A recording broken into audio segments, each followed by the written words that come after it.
बहुचर्चित कंधमाल जिला बेलघर हाथी मृत्यु घटना रे पुणी आउ 4 जन को गिरफ्त करिछि वन विभाग।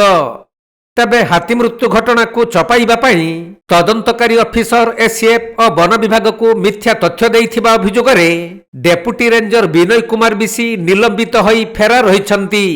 हेले हाथीर मृतदेह को लुचाइबा पई से व्यवहार करिथिबा 2टी मार्क्स पिकअप गाड़ी को जबत करा जाइछि।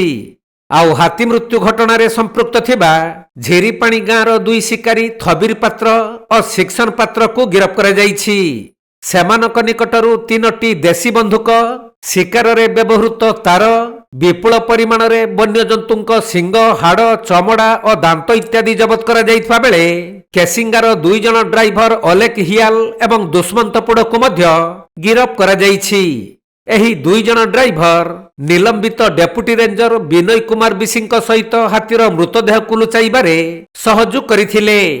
तेणु गिरफ्त 4 जनक नाम मामला रुजु करा जाई सेमानंकु कोर्ट चालान करा जाइथिबा जणा पड़िछि। सूचनायोग्य जे गत जनवरी 5 तारिख दिन मुंडुटी जंगल रे हाथी मृत्यु घटना को चपाइबा पई प्रथमे काड़ापाना नर्सरी रे पुता जाइथिला। परे हाथीर मृतदेह को 32 खंड करी काटी पड़ोशी कलाहांडी जिला केसिंगार एक केनाल निकटरे पुता जाइथिला।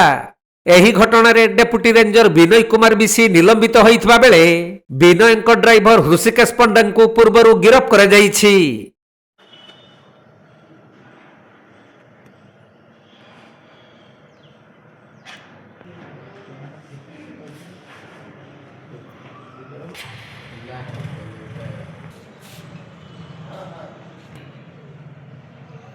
Kandhamal जिल्लारू Jyoti Prakash Samantaray report, Konark live.